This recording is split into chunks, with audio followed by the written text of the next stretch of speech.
नमस्कार साथियों, स्वागत आप सबों का।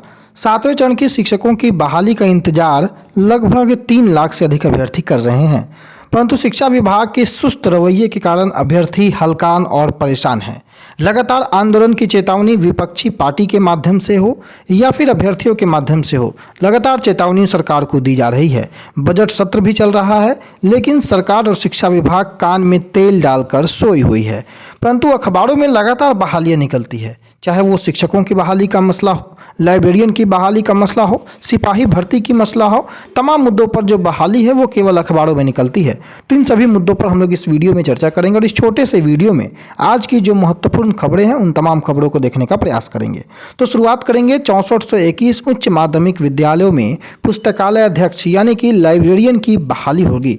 और 6421 अगर उच्च माध्यमिक विद्यालयों में अगर लाइब्रेरियन की बहाली होती है तो यह ध्यान रखें कि पुस्तकालय अध्यक्ष के जो पद हैं उनको सृजन करना होगा, यानी कि उसको सृजित करना होगा। शिक्षा विभाग ने पदों के सृजन की प्रक्रिया भी पूरी कर ली है और इसे वित्त विभाग के पास स्वीकृति हेतु भेजा गया है। वित्त विभाग से स्वीकृति मिलते ही इस प्रस्ताव पर सहमति जैसे ही मिलती है उसे राज्य मंत्रिमंडल की बैठक यानी कि कैबिनेट की बैठक में रखा जाएगा।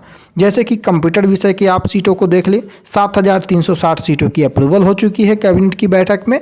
पदवर्ग समिति की बैठक से उसे अप्रूवल भी मिल चुकी थी।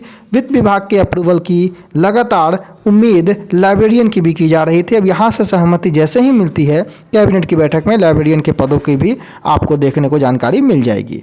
इस वर्ष जून तक संबंधित पदों के लिए विज्ञापन प्रकाशित किया जाएगा, यानी कि लाइब्रेरियन की भी बहाली 7वें चरण के अंतर्गत होनी है।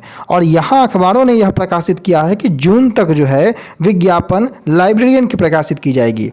प्रयास आपको जारी रखना है, लेकिन सरकार की क्या मनोदशा है आप सभी भली भांति समझते होंगे। अब आगे अगर आप देखेंगे कि जो इन पदों पर नियुक्ति की जो प्रक्रिया है उसमें एक परीक्षा यानी कि पुस्तकालय अध्यक्ष पात्रता परीक्षा पास करने वाले अभ्यर्थियों को प्राथमिकता दी जाएगी। और पहले भी जो बातें निकल कर आई थी कि STET होगी लाइब्रेरियन वैकेंसी के लिए, वो बात आगे सामने आएगी और उन लोगों को जो STET लाइब्रेरियन की परीक्षा पास किए हुए रहेंगे उनको प्राथमिकता दी जाएगी। वहीं अगर चर्चा करें उर्दू विषय के शिक्षकों की तो 7810 शिक्षकों के पद सृजित किए जाएंगे। शिक्षा विभाग के द्वारा उर्दू शिक्षकों के लगभग 7800 पदों के सृजन की बात की जा रही है। और वर्तमान में उर्दू के लिए कक्षा 1 से 5 में 30,032 स्वीकृत पद हैं और इनमें मात्र 18,666 पदों पर शिक्षक कार्यरत हैं। लगभग 11,166 पद रिक्त हैं। और इसी प्रकार कक्षा 6 से 8 की चर्चा कर लें तो लगभग 3,794 स्वीकृत बल हैं, जिसके विरुद्ध 2645 शिक्षक कार्यरत हैं, जबकि 1637 जो पद हैं वो खाली हैं।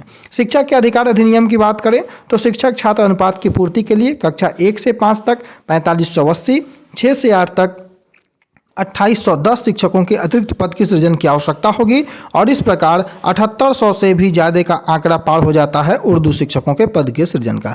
बाकी शिक्षा विभाग कितना गंभीर है आने वाला समय बताएगा, परंतु लाइब्रेरियन की बहाली, पुस्तकालय अध्यक्ष के साथ साथ उर्दू शिक्षकों की बहाली के मसले को लेकर के जून में विज्ञापन आएगा, ऐसी खबरें आज की अखबारों ने प्रकाशित की है।